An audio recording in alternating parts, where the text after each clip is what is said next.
Fala pessoal, beleza? Eu sou o Fábio, sejam muito bem-vindos ao canal de Resenhas dos Perdidos no Tempo, onde a gente bate papo e troca ideia sobre quadrinhos, RPG e assuntos relacionados. Então se liga aí que a resenha de hoje já vai começar e o papo hoje é quadrinhos. A gente vai conversar aqui um pouquinho sobre El Sueñero, o Sentinela dos Sonhos, de Henrique Brescia. Estou aqui com a edição em capa dura com aproximadamente 176 páginas, publicada pela editora Trem Fantasma, que vai reunir todas as histórias, toda essa saga desse personagem argentino, desse quadrinho argentino El Sueñero. Então assim, antes de começar a mostrar aqui um pouquinho das páginas para vocês, vou contextualizar um pouquinho, né, contar aquela historinha que eu acho que fica legal para a gente entender e conhecer um pouco melhor o que a gente está apresentando aqui. Olha só, El Sueñero, ele foi publicado na Argentina ali em meados dos anos 80. Ele originalmente estava previsto para sair para o mercado europeu. Como isso não deu certo e ele acabou saindo na Argentina mesmo, isso deu mais liberdade para o Brescia para escrever exatamente o que ele quisesse, desenhar exatamente o que ele quisesse. Ele ganhou mais controle sobre a obra, vamos colocar dessa forma. E isso é importante porque o El Sueñero está repleto de referências a coisas que estavam rolando na Argentina no período. Então assim, a gente está falando, como eu já disse, de meados dos anos 80. Então a gente tem aí a Argentina saindo do seu período de ditadura, né? Então os artistas, os escritores, de uma maneira geral, estavam reconquistando a liberdade de expor, né, as suas ideias de uma forma mais desimpedida, de uma forma mais ampla, e o Brescia, com certeza, se utilizou disso no El Sueñero.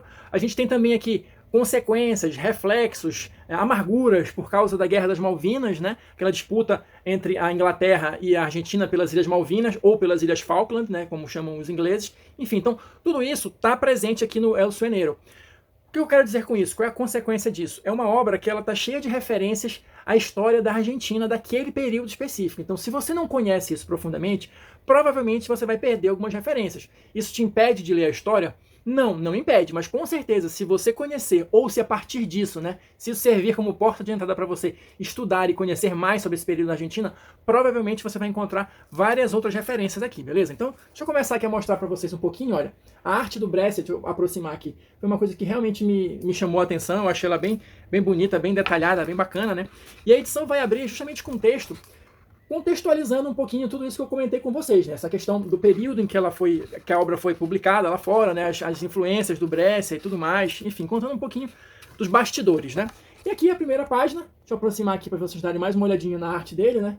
Que realmente para mim é o carro-chefe dessa edição, tem coisas muito bacanas, e aqui ele vai apresentar um pouquinho do cenário, tá? Então, só para vocês terem uma ideia, a gente está falando aqui de um futuro distópico, aproximadamente aí 3412. É um futuro onde não existe mais guerra, onde todo mundo vive em paz. Só que o que aconteceu isso? Por que tem um monte de confusão aqui rolando? Por conta desse marasmo, né, surgiu o que eles chamam de peste sutil, que nada mais é do que tédio. As pessoas estão entediadas e começaram a morrer de tédio. Então, por conta disso, alguém teve a brilhante ideia de reviver aquela cultura dos jogos romanos, né, dos combates e tal, nas arenas, para que isso, de repente, estimulasse a população e ninguém morresse mais de tédio.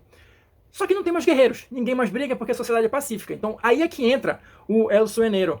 O Nato, como é o nome do personagem, né, ele é um mercenário, então ele é contratado para viajar num navio que é capaz de cruzar o espaço-tempo e resgatar de diversos períodos históricos guerreiros para montar essa arena e reviver o que eles chamam de circo romano. Só que a grafia deles aqui é diferente, eles colocam o circo com S e o roman traço HO. Né? Então tem algumas brincadeiras com escritas e grafias aqui ao longo da edição. Então a primeira delas é essa, é o circo romano, e o circo com K também, né? S-I-R-K-O.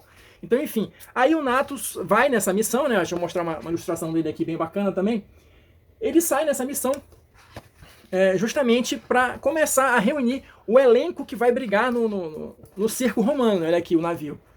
Assim, ele é muito, como é que eu vou dizer, muito fantástico, né? Muito dá uma dimensão onírica às vezes para as coisas, porque as histórias elas são meio viajantes, né? Então assim, a gente tem esse start, né, de plot, vamos dizer assim. A primeira criatura, o primeiro período que ele vai é para a Grécia Antiga, então ele encontra aqui, olha, com Teseu, mas na verdade ele quer o Minotauro, então eles entram aqui no labirinto e vão atrás do Minotauro e tal, enfim.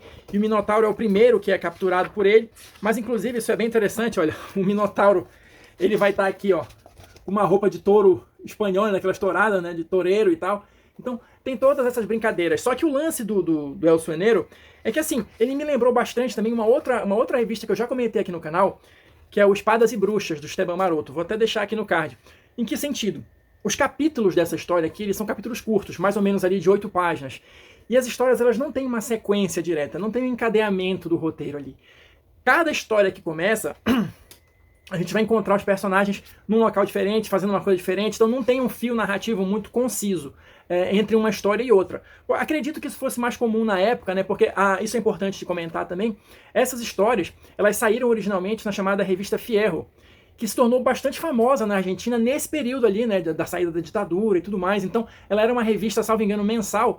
Só que assim, não tinha essa preocupação com cronologia. Então, as histórias, elas são meio soltas nesse sentido. E o Nato vai viajando aí por diversos períodos, encontrando diversos personagens. Olha, tem pirata, tem lobisomem, tem o Escambau A4. Inclusive, tem muitas lendas argentinas e algumas coisas da América Latina também. Então, é um caldo de referências que ele faz aqui. Mas, ó, como eu falei também, tem a influência da Guerra das Malvinas. Então ele vai para Londres, ele encontra aqui com o Jack e o Estripador, né? vai caminhando junto com o Jack e o Estripador, só que na verdade quem ele vai recrutar é o Dr. Jekyll e o Mr. Hyde, né? Para compor esse elenco do circo lá. E assim as histórias vão se desenrolando, não tem mais muito o que falar em relação a roteiros, porque é basicamente isso. Olha aqui, ele vai encontrar também um lobisomem, mas é um lobisomem argentino, né? Então ele começa a explorar também algumas outras lendas, algumas outras coisas da cultura argentina.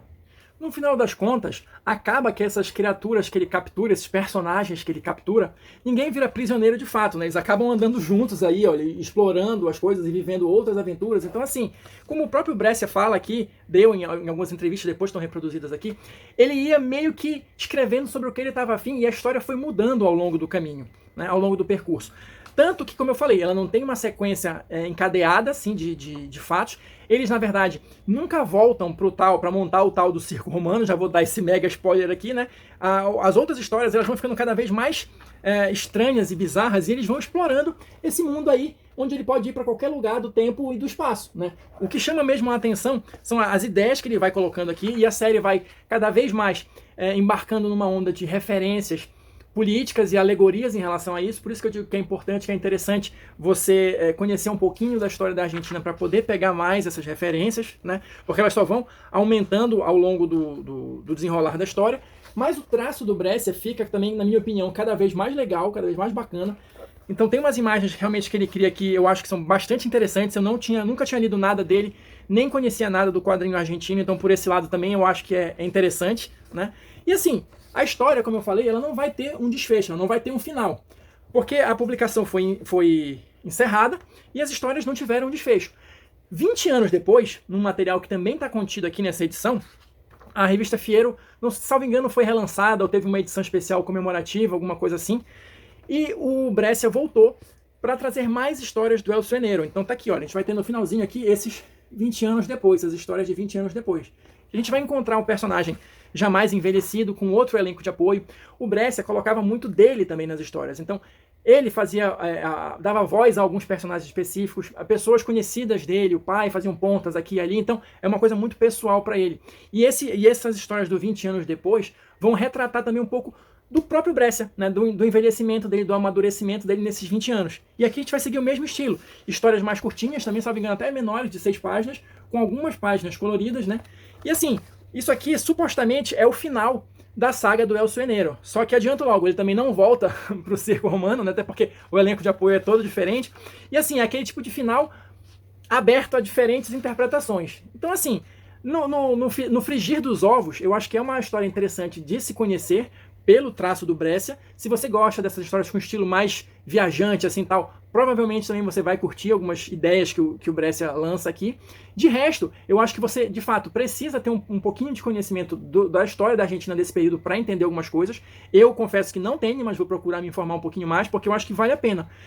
A história, querendo ou não, histórias em quadrinho, por mais que ela seja viajante, onírica, fantástica, ela não deixa de ser um pequeno retrato do que estava rolando no país naquela época, ainda que metaforicamente. Então eu acho que é sempre interessante a gente tentar compreender um pouquinho melhor a obra. E aqui no final, olha, a gente vai ter mais um texto de apoio comentando um pouquinho sobre o Brescia também, dando mais algumas informações, essa questão das histórias que vieram depois e tudo mais. E a edição termina com um glossário de algumas das lendas que ele aborda aqui ao longo das edições, né? A visão argentina de algumas das lendas que ele coloca aqui. E aqui a lista de publicações originais. Ó. Então, como eu disse, todas as revistas Fierro em que as histórias foram publicadas. Então elas vão, olha, de 85 até 86, e depois, 2006 e 2007, as histórias do 20 anos depois, beleza? Bom, e aqui a gente vai terminar com a clássica ilustração já do Minotauro espanhol, né? Mostrar aqui o finalzinho da edição. Espero que vocês tenham curtido. Quem assistiu até agora, muito obrigado. Deixa aí seu like ou seu dislike, seu comentário, se vocês acharam interessante, o que chamou a atenção de vocês, pra gente continuar conversando aí. Se você curtiu essa edição, confere aqui na descrição do vídeo que vai ter um link maroto. E a gente se encontra na próxima resenha.